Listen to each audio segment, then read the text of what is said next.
Está fazendo comentários e perguntas no chat, tá? Também está se apresentando.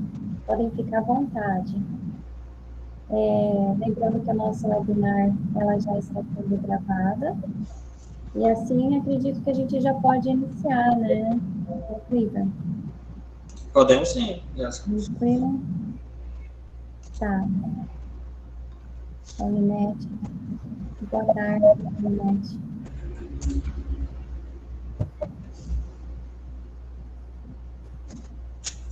Bom, então, boa tarde a todos e todas.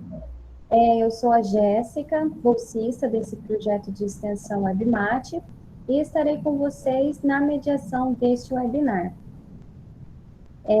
O projeto de extensão WebMate, Interação e Aprendizagem Online, vinculado à Unemate, campus de Nova Chavantina, tem o objetivo de criar um espaço de ensino e aprendizagem, capacitação técnico-administrativa e assuntos de utilidade pública, com os quais a instituição universitária dialoga no recurso de webconferência com sessão interativa ao vivo, o webinar, é bem oportuno. A equipe que integra esse projeto é multidisciplinar e dos segmentos estudantis, profissionais técnico-administrativos e docentes da Unemate, além de convidados externos da Universidade Federal de Santa Catarina e da Escola Superior de Propaganda e Marketing. Neste momento, estamos promovendo o terceiro ciclo de webinars. É hora de transformação e capacitação pessoal, que acontece entre os dias 26 a 30 de abril. Informamos que nos 2 primeiros ciclos apresentamos discussões em torno de temas mais acadêmicos e tecnológicos.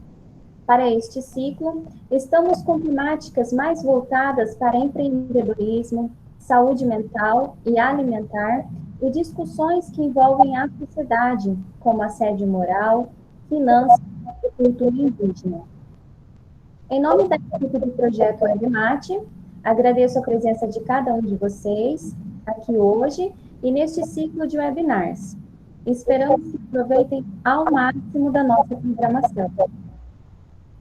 Antes de iniciarmos o nosso webinar, pedimos que sigam as ações do projeto WebMate na página do Instagram. Lá postamos os resultados de nosso projeto, assim como os próximos ciclos de webinars que faremos.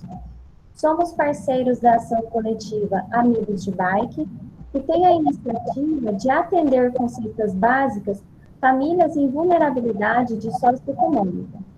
Em nosso site, vocês encontram mais informações de como fazer a doação, que pode ser alimento não perecível ou transferência bancária por Pix. Solicitamos que mantenham o microfone e o vídeo desligados durante a explanação do ministrante. Neste primeiro momento, vamos escutar o que o ministrante planejou para nós. Em segundo momento, abriremos espaço para conversarmos. Para quem estiver utilizando o celular,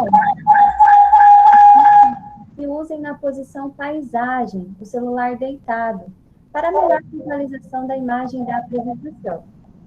Os arquivos desta apresentação serão disponibilizados em nosso site, após a PROEC confeccionar e liberar os certificados.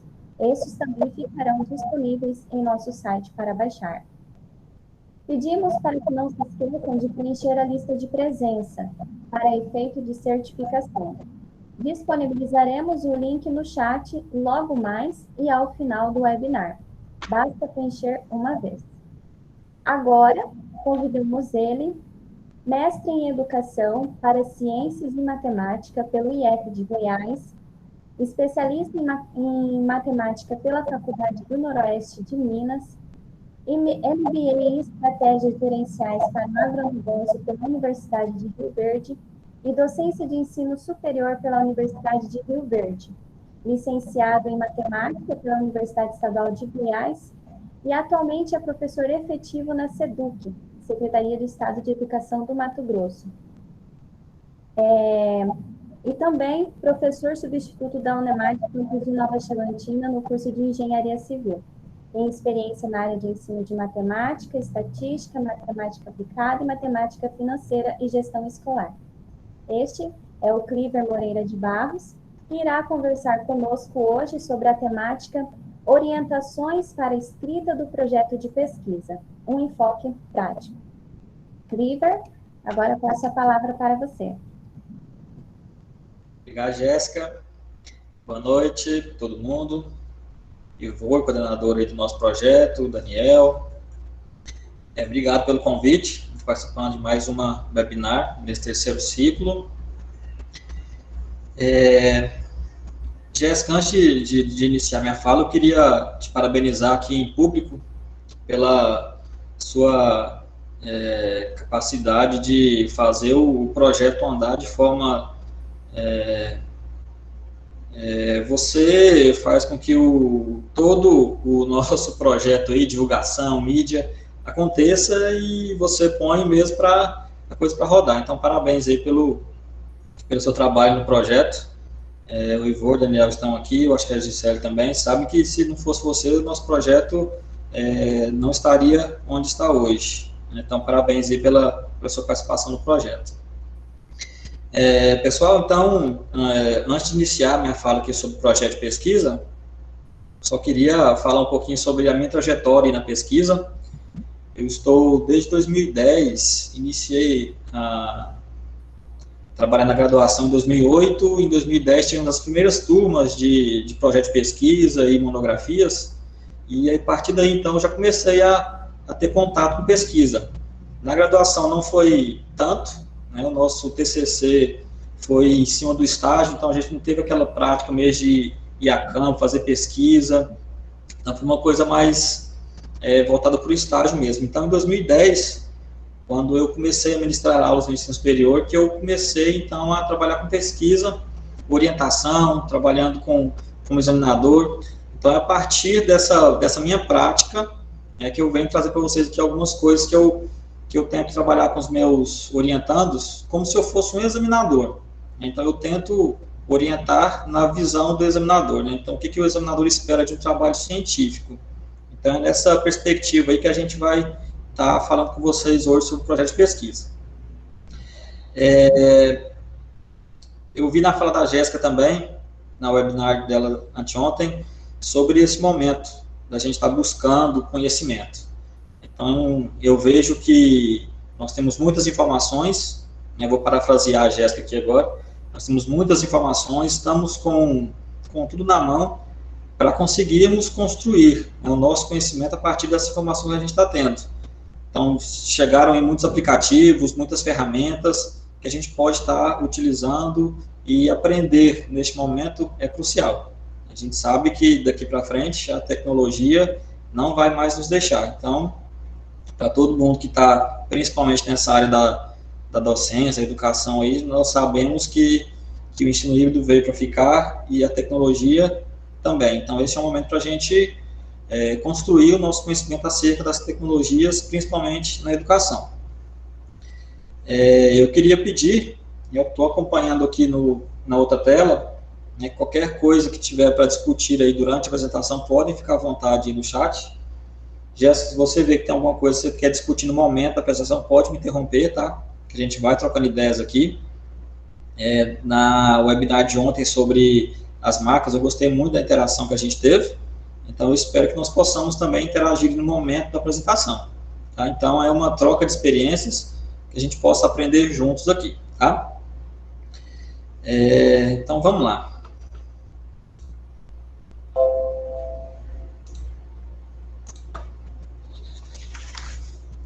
Então, como nós temos aí a nossa base para essa apresentação, é nesse livro de metodologia do trabalho científico, métodos e técnicas de pesquisa do trabalho acadêmico, que é pela Nove Freitas, é um e-book, a Jéssica vai disponibilizar para vocês o link aí.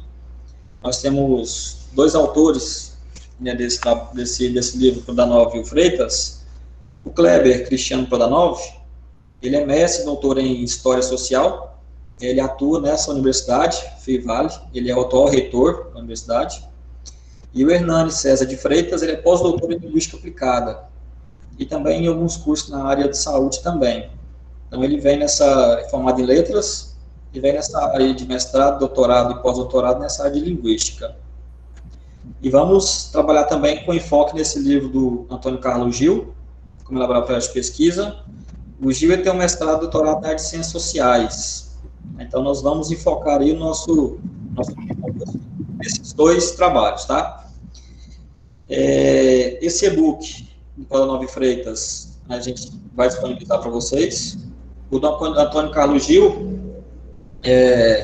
nós temos ele na forma digital, somente os scanners, tá? Essa obra, se alguém quiser também, ele escaneado, a gente tem essa versão, tá? Mas é interessante a gente trabalhar com esse e-book, que ele já é digital, né? Fica mais fácil para a gente estar trabalhando. E então a gente vai trabalhar com esses dois.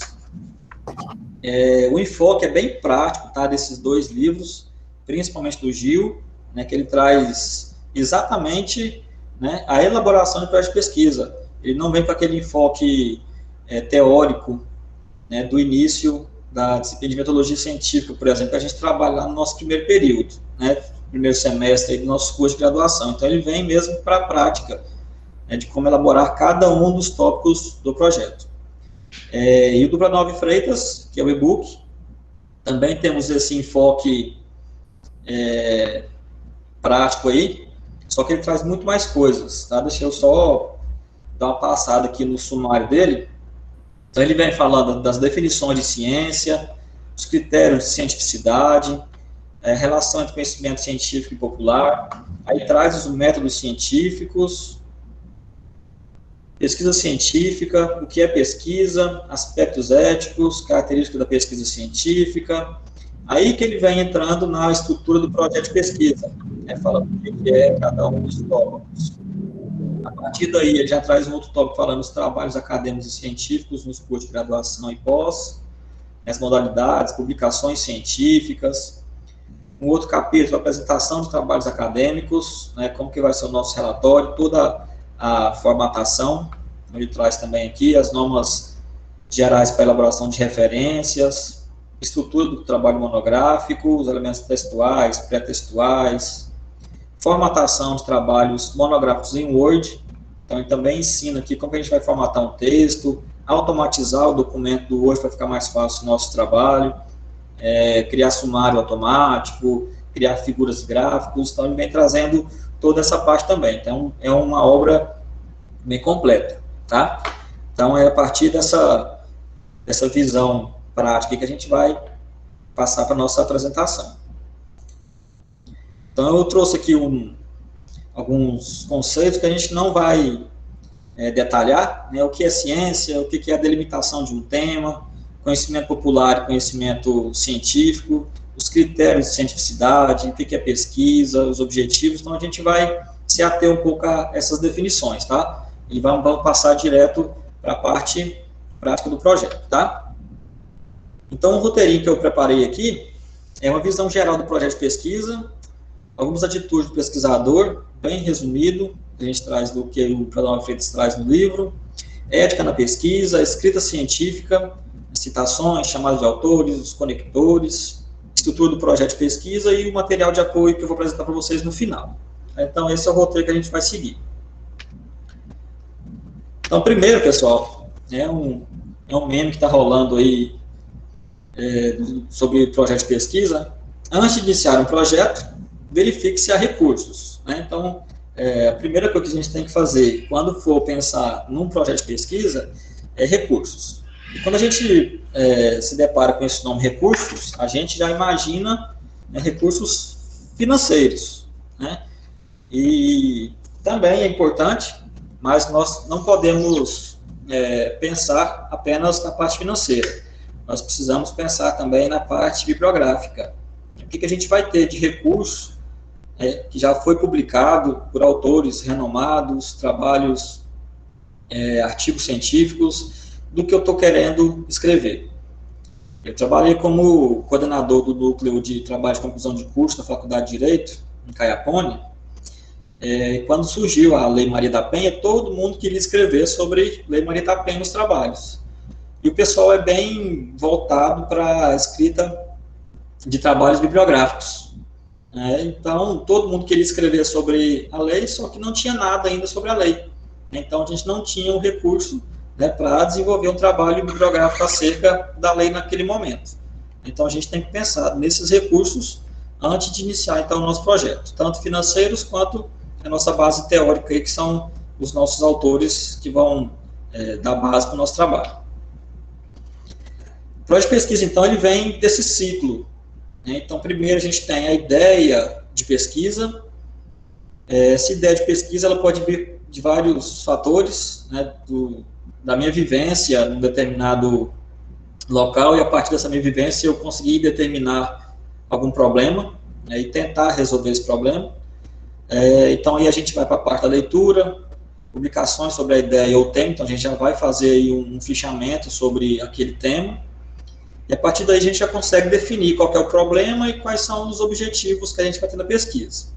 A partir daí, a gente vai para o planejamento, que é ver a nossa amostragem, como que eu vou fazer a coleta dos meus dados, e os recursos e custos, né, para desenvolver esse projeto. E a partir daí, a gente tem, então, o esboço final do projeto de pesquisa.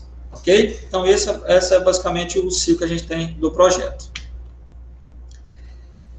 E o pesquisador, né? Como que fica o pesquisador aí nesse momento de desenvolver esse projeto? Então, o Prodanovo e Freitas traz algumas atitudes que o pesquisador tem que ter. Eu trouxe algumas aqui, só que tem várias no livro, tá? Primeiro, buscar constantemente a inovação e o treinamento para a pesquisa. Nós estamos trabalhando com a disciplina de metodologia científica no primeiro período, né, primeira fase do curso de Direito. E também no 8º período, com a disciplina de métodos e técnicas para pesquisa jurídica. É o momento que os alunos iam fazer o projeto deles, desenvolver o projeto. Quando eu assumi essas disciplinas, eu vi que os alunos do 8º período, eles tinham muito conhecimento sobre a parte teórica, né, aqueles critérios de cientificidade, o que é ciência, conhecimento científico popular. O pessoal já tinha essa noção, mas eles não tinham noção da prática. O que eles iam fazer para desenvolver o projeto, quais eram as etapas, e tudo isso tinha na ementa do curso do primeiro período, né, na disciplina de metodologia científica. Então, o que nós pensamos? Em trazer já para o primeiro período a construção de projetos. Então, nós desenvolvemos um projeto de pesquisa no primeiro período, foi chamado de projeto de pesquisa instrucional. O que é isso? Os alunos eles iam desenvolver um projeto explicando como fazer um projeto. Então, ia desenvolver com toda a formatação, a citação, tudo organizadinho, né, no formato de um projeto de pesquisa mesmo. Só que, por exemplo, no lugar do tema, ele ia me explicar como que eu ia desenvolver o tema na problemática, como se desenvolve uma problemática, e assim por diante. Então, cada tópico estava ensinando a criar aquele tópico, tá? E esse trabalho, eu escolhi um de uma aluna do primeiro período, e é esse trabalho nós vamos disponibilizar para vocês também, tá? É um projeto de pesquisa instrucional, é o nome que nós temos para o projeto naquele ano que nós construímos, tá? Então, o que eu quero dizer com isso? Que nós temos que colocar nos nossos alunos essa ideia de pesquisa desde o primeiro período da faculdade, né, para que já consiga ir trabalhando essa busca de perfil de pesquisador. Os nossos alunos desde o primeiro período, para poder chegar naquele momento de construir o TCC, né, tanto o projeto quanto o artigo ou monografia, eles já terem uma base sólida, né, que consigam desenvolver bem o projeto. Ter conhecimento do assunto a ser estudado, isso facilita muito o momento de buscar as informações, né, quais autores da área eu já conheço, né, que eu posso ir pesquisar. Fica mais fácil delimitar o tema, desenvolver a problemática, vai ter mais gosto pelas leituras. Então, ter conhecimento do assunto a ser estudado é muito importante. Ter visão sistêmica, sensibilidade social e imaginação disciplinada. Então, aqui a gente traz 3 características, né, de um pesquisador, para que ele consiga mostrar, com a sua pesquisa, a importância do seu tema, né, para a sociedade, para aquele local onde ele está inserido. Evitar compartimentalização do saber. Prodanovo e Freitas falam que a natureza ela é multidisciplinar, então, no momento da escrita, a gente fazer essas relações é muito importante. E Um dos principais, que nós já comentamos um pouquinho, que é dominar as facilidades oferecidas pela informática e manter-se atualizado nessa área. Então, nós temos muitos tutoriais aí acerca da informática.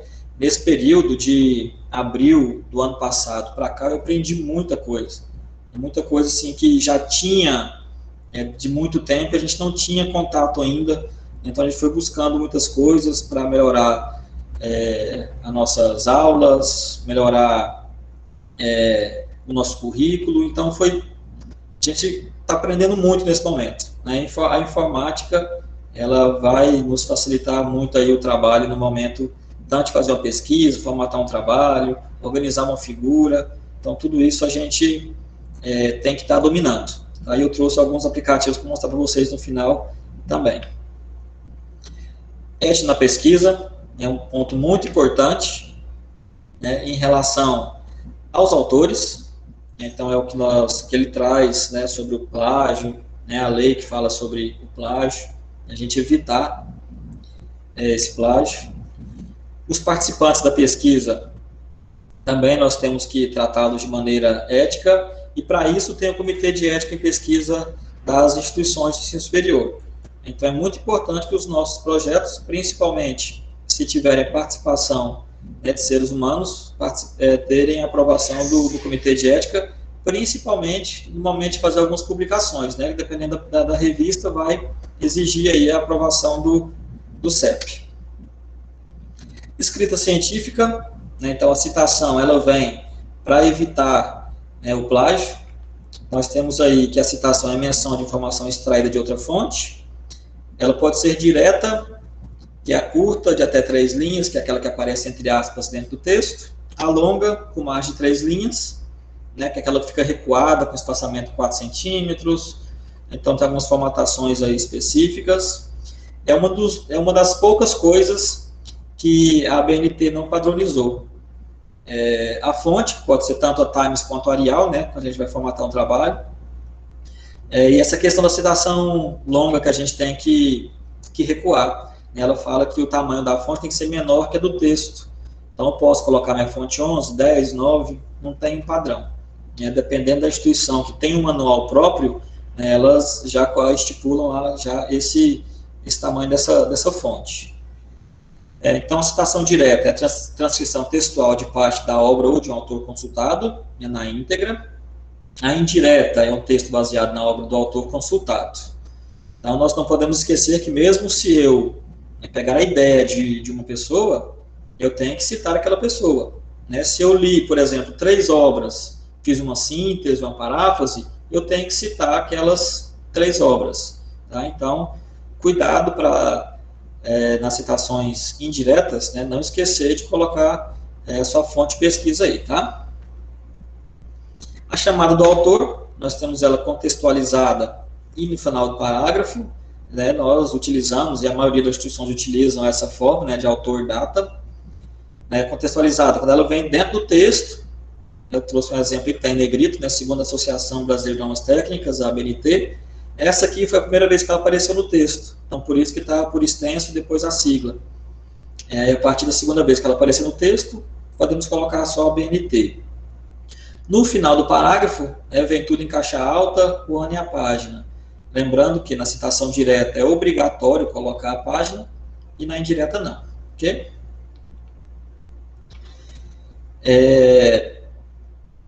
Os conectores, eu trouxe essa imagem aí, e que ela nos mostra aí certinho o que é a função desses conectores. É para dar uma sequência lógica para o meu texto.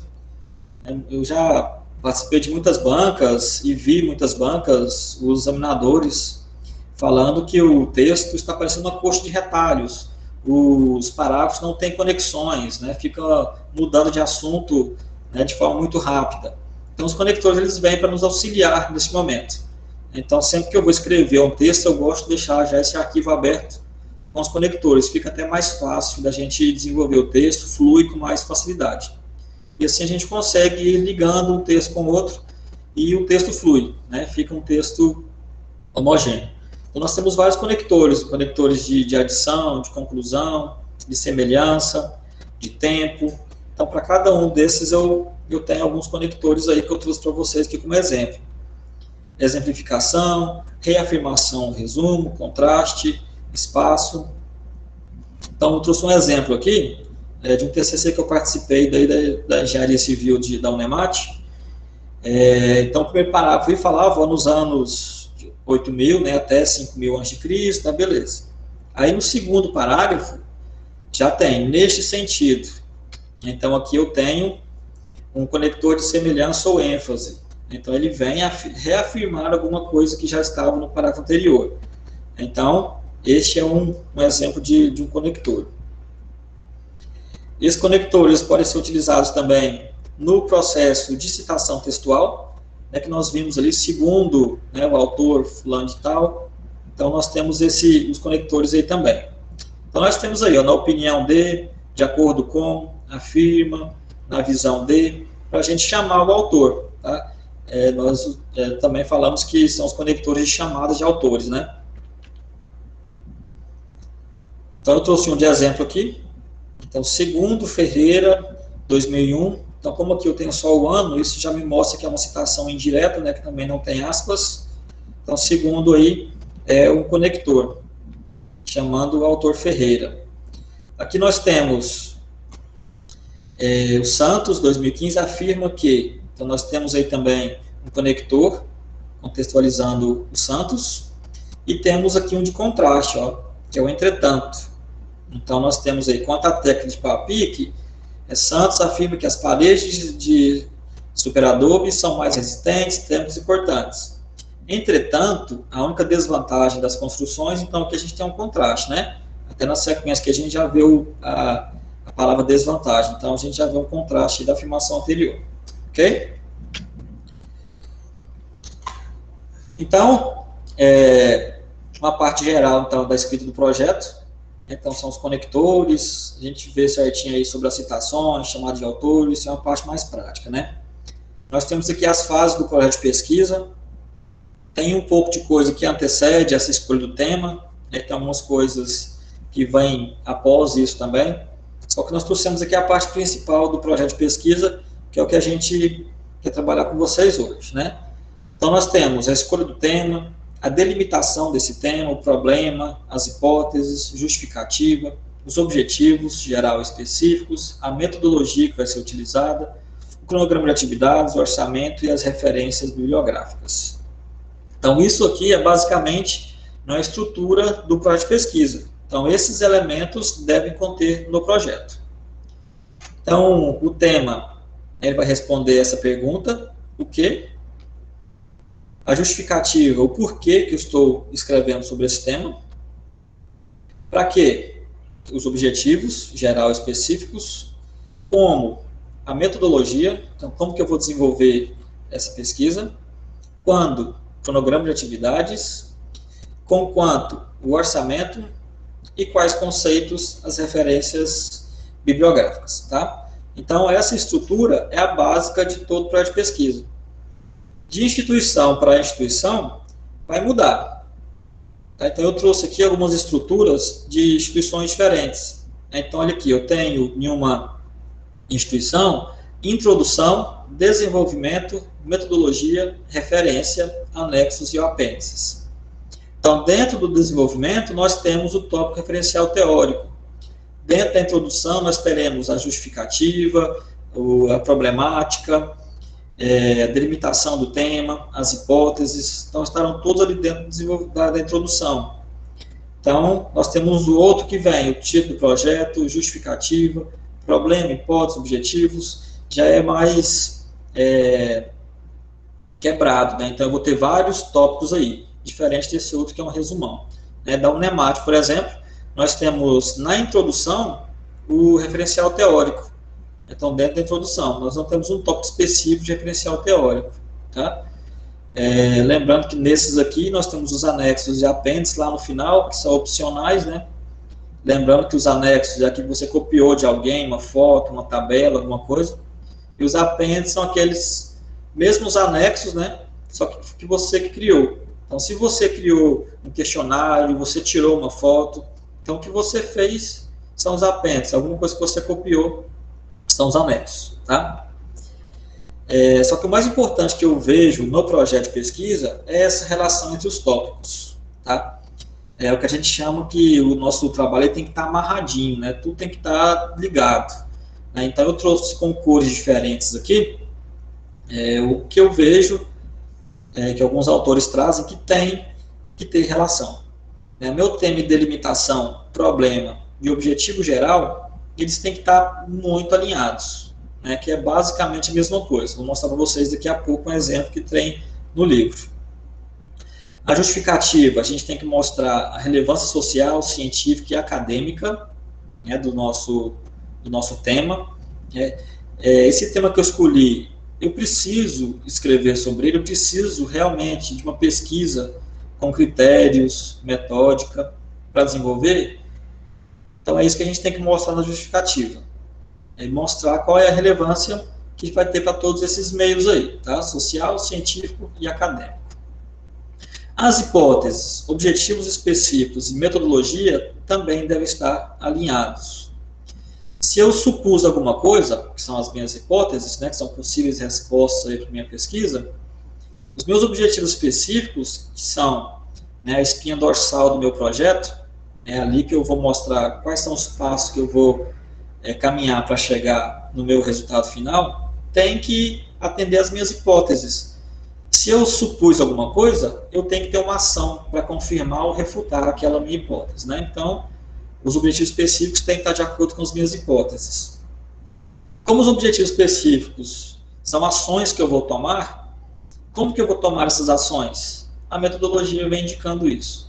Então, para cada um dos meus objetivos específicos, eu tenho um método diferente. Então, eu tenho que especificar isso também na minha metodologia. O cronograma de atividades ele tem que ser executável. Então, ele serve mais para a gente ter uma ideia se a gente está atrasado, se está adiantado com a nossa pesquisa, para a gente não ser pego de surpresa. Fazer um bom orçamento. Findlay fala que a gente não precisa desenvolver o orçamento quando o trabalho é custeado pelo próprio pesquisador. Então, fica a critério, né, colocar ou não orçamento. Eu indico que os alunos sempre coloquem, né, para eles já terem uma noção de como descrever todo o material necessário e os custos que ele vai ter. Né, quando chegar lá no mestrado, doutorado, né, tentar uma bolsa, né, a gente vai ter uma noção já de como fazer esse orçamento. E as referências bibliográficas, né? Quanto mais atuais, melhor.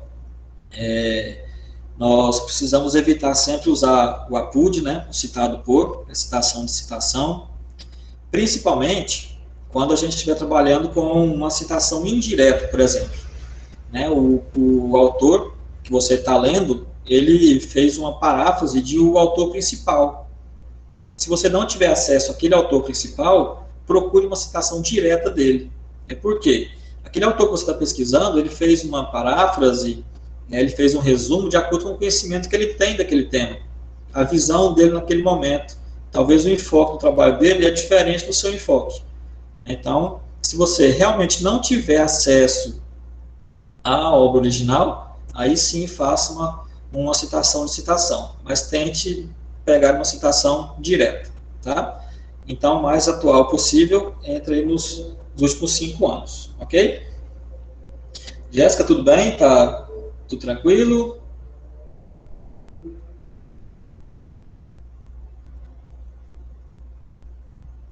Não estou te ouvindo, Jéssica. Desculpa, o meu microfone estava desligado. Então, até o momento, está tudo tranquilo. Acredito que o pessoal está prestando bastante atenção. A gente teve um comentário da Fabiane, que ela disse que é muito bom esses conectivos mesmo, né? A Nádia também está achando muito interessante. E realmente, todo esse material, todas essas instruções são dicas, assim, que a gente consegue desenvolver mesmo melhor o nosso projeto, né?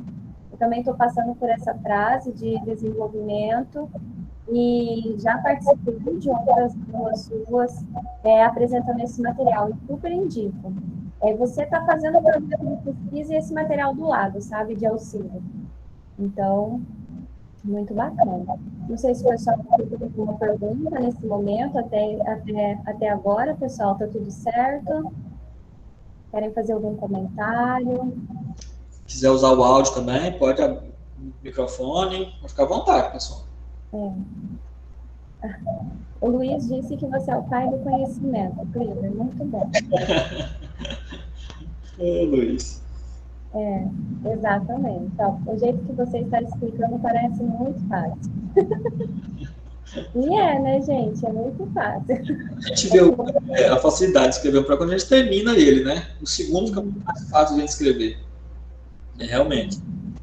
Exatamente.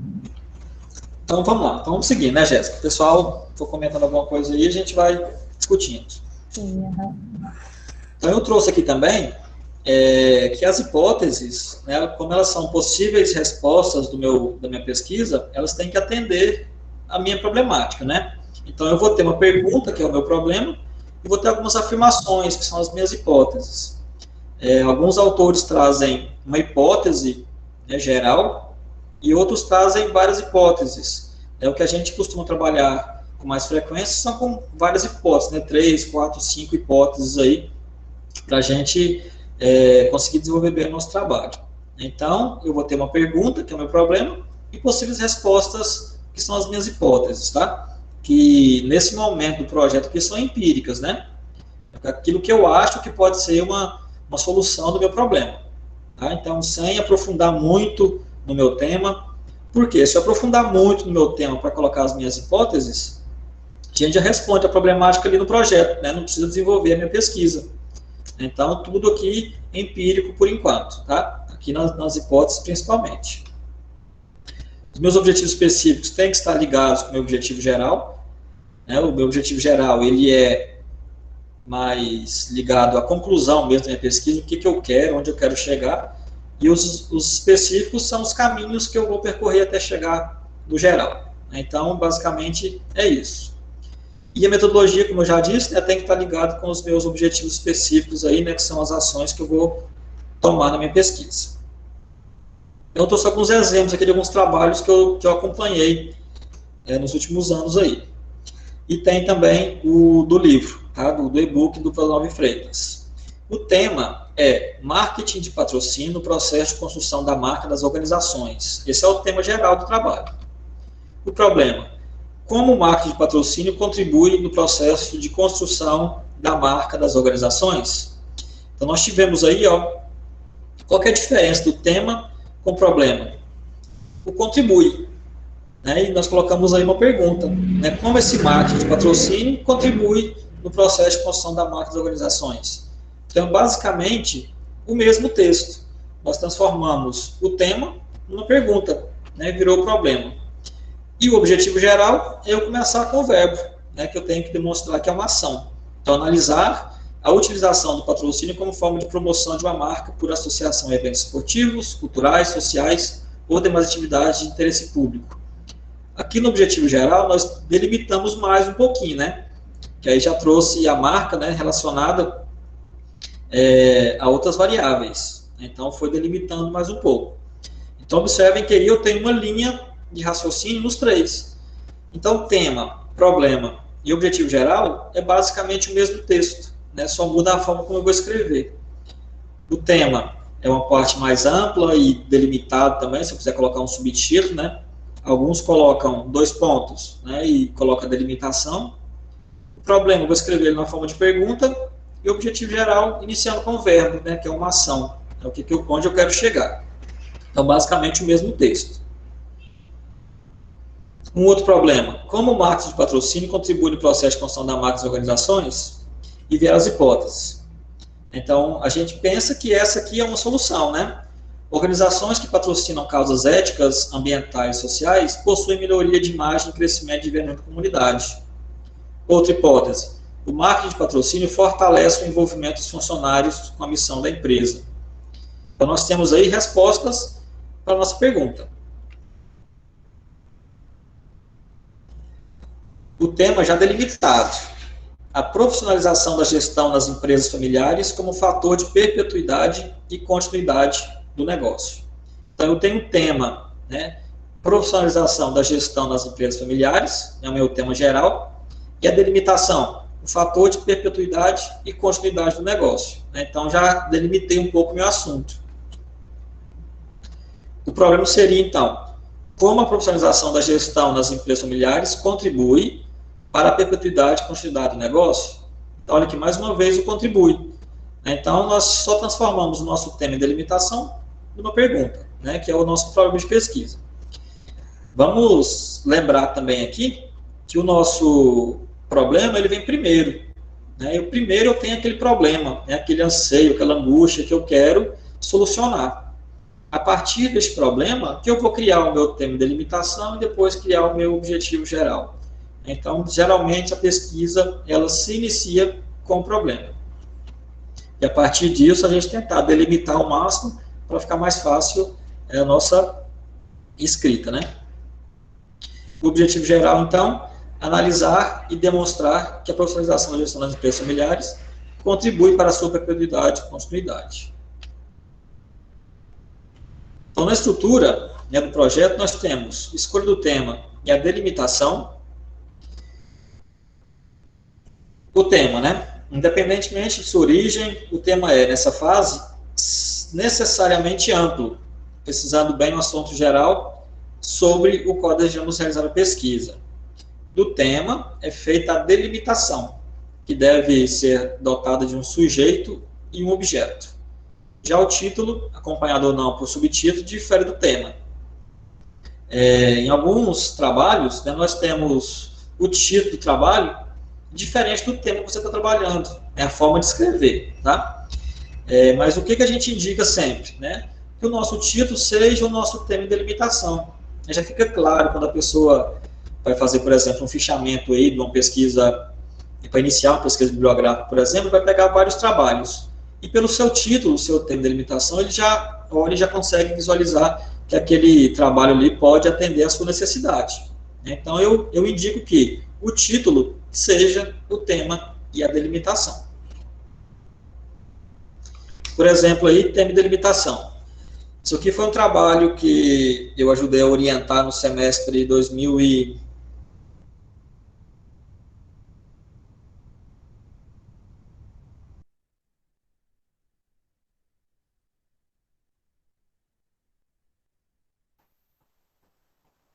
Oi, Cleaver. Cleaver, seu áudio está desligado. Tinha, acho que, travado um pouco. Cleaver, seu áudio ainda está desligado.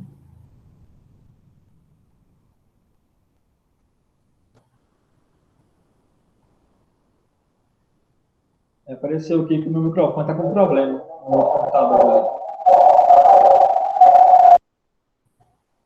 Oi?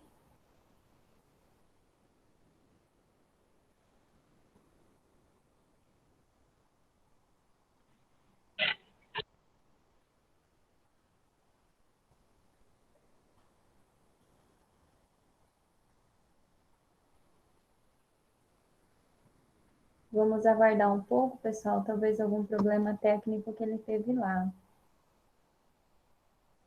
Enquanto isso, caso vocês quiserem fazer algum comentário. Cleaver, voltou?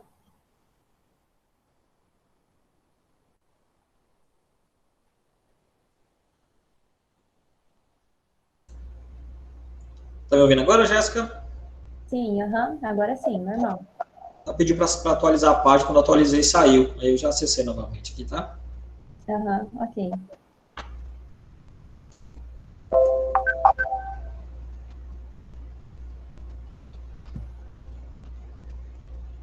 Voltando aqui, nós paramos. Travou em qual momento, Jéssica? Você lembra?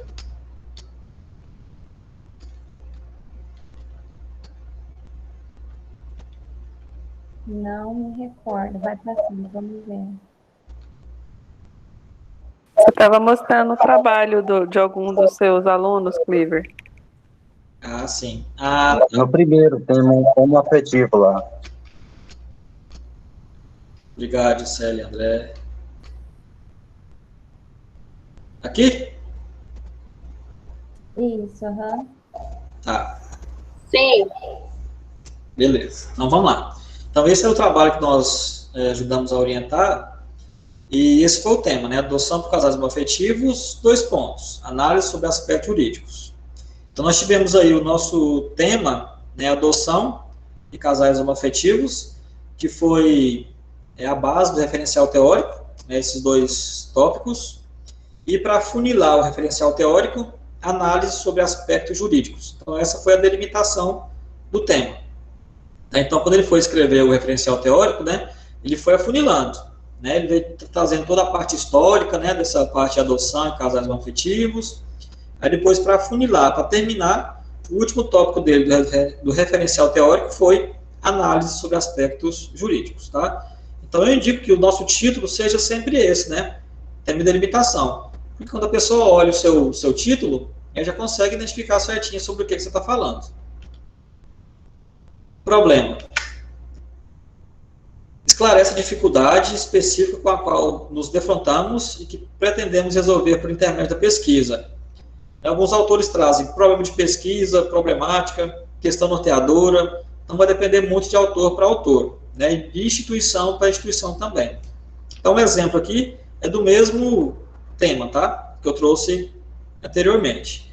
Então, ele fez um apanhadozinho aí sobre o tema dele, né? Discutiu algumas coisas, e no final ele trouxe: no cenário jurídico atual, casais homossexuais têm o mesmo direito de adoção dos casais heterossexuais.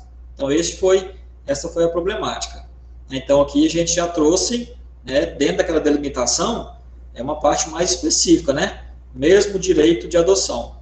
Então, já os nossos aspectos jurídicos, que foi a delimitação, né, relacionado com a adoção, que é o tema principal. Tá? Então, essa foi a problemática. As hipóteses são possíveis respostas aí, né? Então, supostas e provisórias. Se eu terminar minha pesquisa e o resultado for o contrário daquilo que eu pensava, né? Ou seja, quando eu vou refutar as minhas hipóteses, não significa que minha pesquisa não valeu a pena, né? Só trouxe uma visão diferente do que a gente imaginava.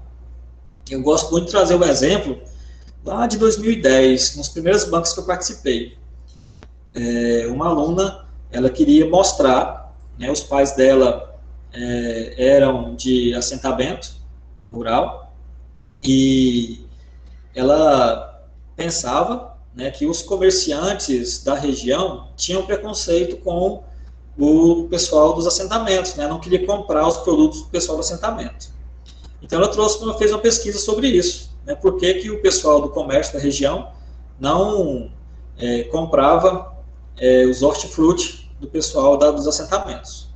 E trouxe as hipóteses dela como se tudo estivesse voltado para que os comerciantes fossem o problema.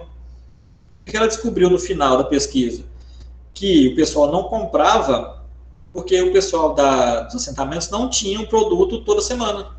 Então, eles preferiam ir em Goiânia, né, e buscar toda semana os produtos, do que comprar de 15 em 15 dias, de 20 em 20 dias, uma vez por mês, do pessoal dos assentamentos. Né? Então, ela trouxe um resultado totalmente diferente do que ela imaginava que seria.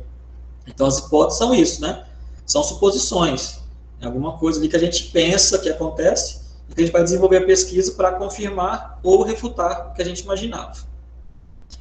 Então, eu trouxe aqui, então, as hipóteses da problemática do rapaz lá dos casais homoafetivos, né? Ele fala, né, que falta embasamento jurídico expresso para garantir de forma direta a adoção por homossexuais. Então, ele acha que para resolver o problema, né, era ter embasamento jurídico. Para ele, faltava. Levando em conta o mandamento constitucional de que não há distinção entre as pessoas, a adoção por casais homossexuais deve ser objeto de previsão legal. Então, essa distinção entre as pessoas aí também era uma das hipóteses dele. O conceito de família mudou, foi ampliado, por isso viabiliza-se a adoção por casais homoafetivos. Então, que ele trouxe também conceito de família. Lembrando que tudo que a gente traz aqui nas nossas hipóteses, falta de embasamento jurídico, a distinção entre as pessoas, conceito de família, isso que tudo tem que estar no nosso referencial teórico. Por quê? Porque a partir dele que nós vamos confirmar ou não essas nossas hipóteses, tá? Então, por isso que é importante conhecer do tema que a gente está trabalhando, para a gente conseguir desenvolver bem as nossas hipóteses, né? A justificativa. Eu fiz um resumo aqui da justificativa, porque é muito amplo, e trouxe aqui 4 regras valiosas para desenvolver uma justificativa. Responder 3 perguntas e depois fazer uma sustentação. Por que este tema? Explicitar o motivo da escolha do tema, o qual deve ter utilidade para o pesquisador, o pesquisado e a sociedade, não ficando restrito apenas ao ambiente acadêmico. O que alcançar? Deixar claro qual o intuito da pesquisa e qual a sua finalidade para a coletividade. A quem se destina? A pesquisa deve ter um valor especial para quem se destina. Para tanto, deixe claro para quem sua pesquisa está direcionada, né? Um grupo de pessoas, instituições, e a sustentação, que é um dos pilares da pesquisa científica, que é o referencial teórico, é bem elaborado. Todo conhecimento que se é adquirido vem de algum lugar, seja ele livro, site, enciclopédia, revista, jornal, etc. Logo, a pesquisa deve possuir uma fonte de informação confiável para se ter uma base forte. Então, mais uma vez, ter conhecimento do assunto faz com que a gente consiga essas fontes de informações confiáveis. E, além disso, né, no momento da escolha dos orientadores, escolher um orientador que também, né, tem essa mesma linha de pesquisa que você está escrevendo. Isso é importante para os dois, né, se ajudarem no momento de desenvolvimento da pesquisa. Esse momento da justificativa, né, a indicação é que não tenha referencial teórico. Por quê? Quando eu vou analisar um projeto, por exemplo, ou uma monografia, um artigo, quando a gente chega naquele ponto da justificativa, é que a gente olha com mais carinho, né, com mais detalhe, para ver o quanto a pessoa conhece do tema. Por quê? Porque é ali que ele vai escrever sem referencial teórico. Vai mostrar qual que é a utilidade da pesquisa, por que tem que desenvolver aquela pesquisa. É como os autores chamam de vender o peixe, né? É aqui que você vai mostrar para os seus examinadores, né, para a instituição de fomento, para financiar a sua pesquisa, por que a sua pesquisa é importante. Então, é indicado que não tenha referencial teórico. Mas nada impede, né, que a gente traga aí uns dados do IBGE para mostrar uns números, fazer uma relação, né? Mas conceitos, definições, é bom a gente evitar aqui no justificativo, tá? Os objetivos geral e os específicos. Como eu já falei, o objetivo geral ele é mais amplo, né, mais abstrato, é onde eu quero chegar. E os objetivos específicos é mais concreto, né, são as etapas que eu vou desenvolver minha pesquisa. Então, eu vou iniciar minha pesquisa fazendo um estudo bibliográfico com o intuito de embasar o meu tema, tá? Então, meu primeiro objetivo específico vai ser esse, né, realizar um estudo bibliográfico. E assim vai seguindo, tá?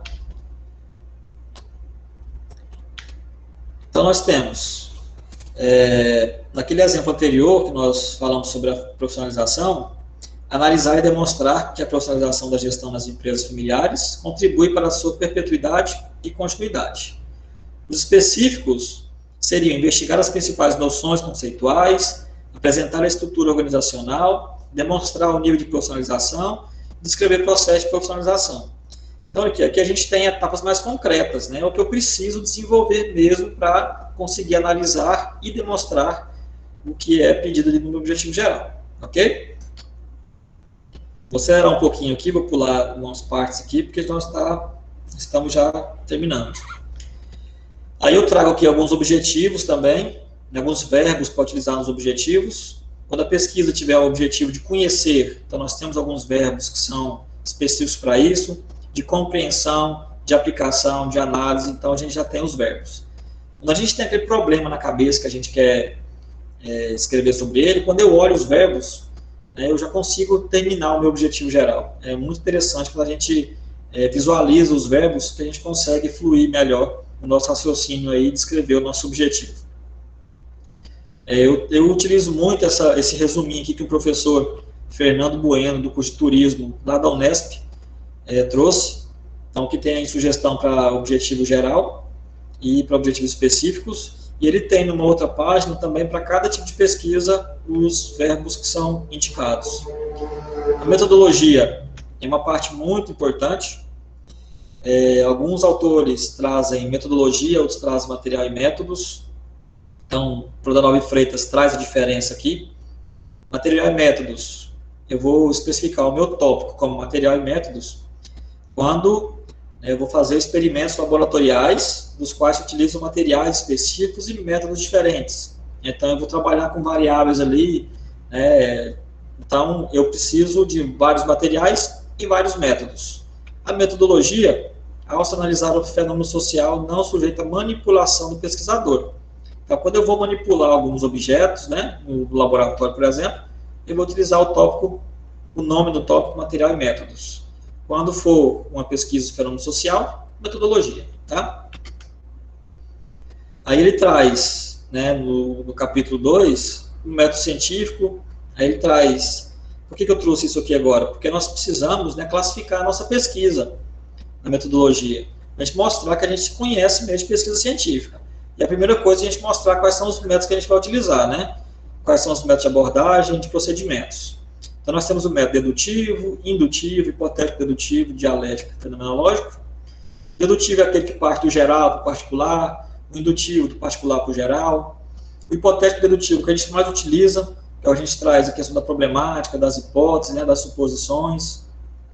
Dialético, fenomenológico, o pessoal foge dele, Jéssica? Esses dois métodos aqui, trabalhar com contradição e com consciência não é fácil. Então, o pessoal foge desses dois métodos. Aí nós temos os métodos de procedimentos, que são os meios técnicos da investigação, que é o método. Eu vou contar uma história, vou fazer um experimento, vou só observar, comparar, vai ser um método estatístico. O clínico, que é voltado muito, segundo Prodanov e Freitas, para trabalhos de psicologia, e o método monográfico. Mas nada impede da gente trabalhar 2 ou 3 desses dentro da nossa pesquisa. Por quê? Eu vou utilizar um método comparativo. Só que para ele, eu preciso de um histórico, de duas populações diferentes, por exemplo. Então, nada impede a gente utilizar 2 desses métodos, tá? Aí ele traz esse organograma aqui, quanto à natureza, nossa pesquisa pode ser básica ou aplicada, e isso já iniciando a nossa classificação, tá? A pesquisa básica, conhecimento ser utilizado em pesquisas aplicadas ou tecnológicas, então ele é uma base para utilizar a minha pesquisa aplicada. Então a pesquisa básica ela vai estar voltada mais para pesquisa bibliográfica e documental, e aplicada para os outros tipos de pesquisa. Aí nós temos os objetivos, que é a pesquisa exploratória, descritiva e explicativa. Vamos falar sobre cada um deles bem resumidamente aqui. A exploratória, quase toda pesquisa se inicia com essa pesquisa exploratória, quando é a fase preliminar da minha pesquisa, que é aquele levantamento inicial da bibliografia, Aí eu tenho 2 opções, eu vou descrever ou eu vou explicar. Quando eu vou descrever, são as características de determinada população ou fenômeno, então eu só vou escrever aquelas características, e a explicativa eu vou mostrar por que aquelas características aconteceram, Então eu tenho essas 2 opções. Aí nós temos a classificação de pesquisa bibliográfica e documental, a diferença entre as duas, a bibliográfica, já o material já foi elaborado e publicado, já tem alguma, nós falamos que ele já foi manipulado, e a documental não, não tem nenhum tratamento. Por exemplo, se eu vou fazer uma pesquisa em um livro de registro no cartório, por exemplo, não teve nenhum tratamento, eu vou fazer alguma coisa ainda. Aí nós temos a experimental, que normalmente são em laboratórios, de levantamento, também é chamado de survey, também é quando a gente vai aplicar algum questionário, fazer entrevista. Estudo de caso e pesquisa de campo são muito parecidas, só que pesquisa de campo ela é mais ampla do que o estudo de caso. Pesquisação e pesquisa participante também são muito parecidas. A participante, o pesquisador vai se envolver na pesquisa, e na ação, além dele se envolver na pesquisa, ele vai propor alguma ação, então são bem parecidas também. Nós temos a ex post facto, que a gente vai trabalhar depois que os fatos aconteceram. Então, aconteceu tudo, agora que eu vou pesquisar. Com fenômenos naturais, normalmente utiliza esse tipo de pesquisa. Quanto à abordagem de problema, a gente vai ter uma análise quantitativa, gráfico, tabela, percentual, desvio padrão, média, móvel.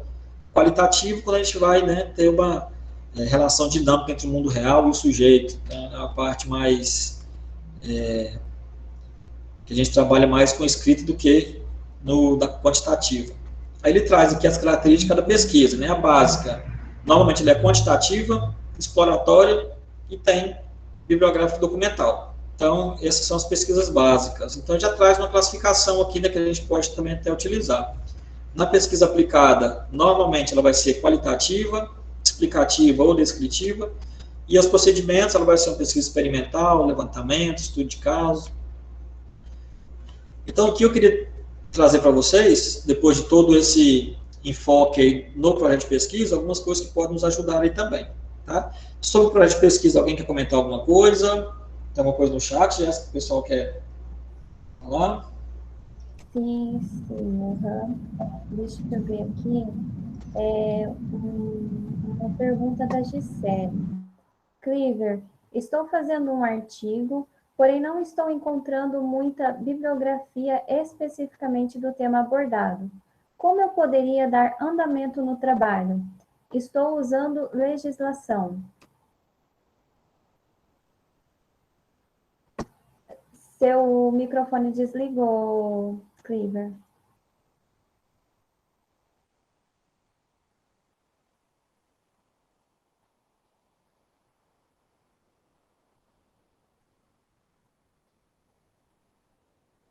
Vamos aguardar mais um pouquinho.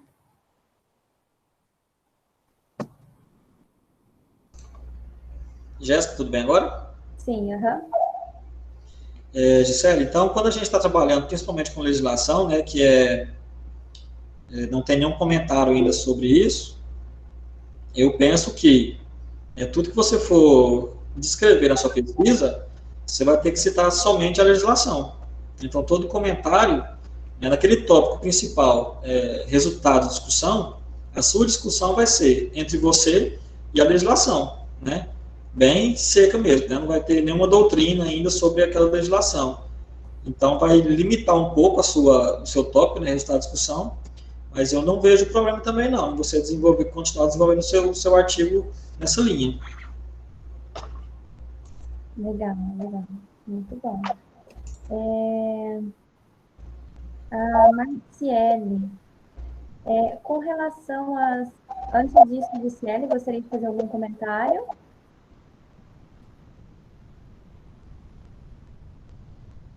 Deixa eu ver aqui. A Marciele, com relação às referências bibliográficas em minha qualificação do mestrado, um dos avaliadores me disse que as referências precisavam ser mais atuais. No entanto, tem algumas referências são tipo raiz, não tem como deixar de lado, enquanto que atuais existem poucas sobre a temática. Como proceder? Bom, Marcelo, eu passei por isso. Principalmente quando a gente vai fazer uma parte histórica, né? A gente tem sempre muita referência mais antiga, né? O que eu sugiro é você trazer essas citações dessas referências raiz, igual você mencionou ali, e confrontando com elas, né, não confrontando, mas apoiando elas, né, algum mais atual, mesmo que seja, né, alguém citando aquela citação raiz. Eu vejo que a raiz não pode ficar de fora para evitar fazer a citação de citação. O que você pode justificar é que você está evitando fazer uma citação de citação. Então, o que você pode fazer? Trazer a sua citação mais antiga e várias outras citações, né, que tem o respaldo naquela raiz. O que pode ser feito é isso. Eu utilizei isso muito também na minha pesquisa do mestrado e eu deixei as citações mais antigas, né, e a minha justificativa foi essa. E graças a Deus deu certo. Muito bom, muito bom. A Valéria disse que as informações e esclarecimentos são muito importantes. Até o momento, tudo ok, Luísa. Então, eu trouxe aqui, pessoal, uns aplicativos de site de apoio mesmo. Eu trouxe 3 só, mas tem muitas outras coisas que a gente pode trabalhar, tá? Etivest Format, não sei se o pessoal conhece, mas está bem famoso já. É um site onde você vai criar uma conta, tem esse íconezinho Comércio de graça aí, para você formatar, né, com as normas da ABNT o seu trabalho. Eu dei uma pesquisada, né, os trabalhos da Unemark estão aí. Tá? Então, é um site onde você vai, por exemplo, colocar qual que é o seu objetivo geral, seu objetivo específico, vai copiar o seu arquivo e colar dentro de cada um dos tópicos. Né? Ele vai converter todo o seu trabalho já em PDF com a formatação, né? Desde a capa até o referencial teórico. Então, tem de várias instituições diferentes. Então, você pesquisar aí pela sua instituição, provavelmente vai estar aí nesse Fast Format, tá? Especificamente para formatar trabalho nas normas da ABNT. O Microsoft Lens, né, que está sendo muito utilizado, você tira uma foto de alguma coisa que está impressa, né, e ele converte isso para o Word, já tudo digitado, né? O que é imagem continua sendo imagem, o que é tabela, ele cria a tabela, o texto, ele coloca o texto, então nesse formato que a gente está vendo, ó. Tirou a foto, e no arquivo do Word, ó, tá tudo, né, até os marcadores, né, no início dos parágrafos. Então, também ajuda muito, né, quando a gente tem algum documento que a gente precisa digitar, e a gente sabe que nesse momento a gente não está com muito tempo, né, de ficar digitando muita coisa. Então, esse aplicativo, né, para Android e iOS, funciona muito bem, me ajudou muito também já. E nós temos o Mindom, que é um aplicativo também de fazer mapas conceituais. Eu utilizo muito ele também, que é gratuito. A gente consegue exportar a imagem aí em JPEG, em PDF, né, de forma gratuita. Então, são 3 aplicativos aí, sabe, que a gente pode estar utilizando também, que pode auxiliar vocês. Jéssica, é isso. É o que eu tinha para apresentar para o pessoal. Muito bom, Krieger. Muito bom. Parabéns, obrigada. Foi muito, muito produtivo mesmo. Pessoal, tem algum comentário, alguma pergunta que queira fazer em relação ao tema? Alguém está fazendo algum projeto de pesquisa? A Gisele elogiou, disse excelente, adorei. Rosilda, parabéns, professor. André Milhomem também, excelente, parabéns. Ednei, muito bom, professor. Realmente. E, pessoal, todo esse material que o Cliver está apresentando está disponível nesses links aqui, ó, de presente 1 e 2 no chat, né, Cliver? O pessoal tem meu e-mail também, tá? Quem quiser trocar alguma ideia, a gente está à disposição aí, tá? Exatamente. Nessa hora que a gente vai desenvolver o projeto, surgem muitas dúvidas, né, Cliver? Isso mesmo. É uma observação que você falou também, né? O orientador, na hora de nós escolhermos um orientador também, né? É muito importante para nós que vamos começar a pensar no projeto, né? Isso no desenvolver do curso mesmo, né, a gente já pode ver naquelas disciplinas que a gente tem mais afeição, né? Os professores também que a gente tem mais contato, isso já pode ir organizando o tema, né? Fazendo trabalho sobre o assunto, já vai facilitando muito aí para quando chegar no momento do TCC, tá com muita coisa já pronta, né? Exatamente, A Dirce disse muito proveitoso. Parabéns, me ajudou muito, pois irei iniciar meu projeto de mestrado. A estrutura basicamente é essa também, né? A todos os níveis, a estrutura basicamente é a mesma, né? Ney Bispo, essa palestra irá contribuir com o projeto de pesquisa que irei desenvolver. A Elaine também te parabenizou. Bom, acredito que é isso, então, pessoal. Nós estamos já aí com um tempo bem proveitoso, né, Clívia? Foi ótimo. E agora, na sequência, nós temos mais uma webinar, tá, pessoal? Também foi disponibilizado no chat o link para preencher a presença, para confirmar a presença. Logo em seguida, vai ser emitido os certificados, tá? E também aqui, já por fim, a gente tem o link da próxima webinar, tá bom? O Ednei Clever perguntou, tem alguma dica para utilizar as bases de dados do periódico CAPES com o acesso da Unimat? Eu não tenho conhecimento de como que é esse acesso por meio da Unemat. O André está por aí ainda, que ele poderia nos auxiliar sobre esse tópico aqui. André está por aí? Ivor, talvez tenha conhecimento sobre os periódicos da CAPES aqui pela biblioteca da Unemat.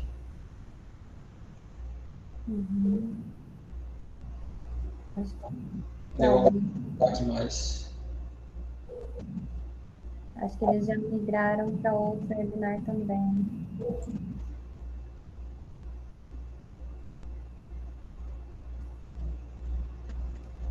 Ednei pode estar mandando a pergunta no nosso site também, tá? Ou no Instagram, que a gente entra em contato com a equipe, tá? Pra Isso. poder Com o André e a gente responde o Ednei. Isso, exatamente. Pessoal, então vamos encerrar, né, Câmara? Sim. Pessoal, muito obrigado pela participação de todo mundo. Jéssica, obrigado, tá, pela ajuda aí.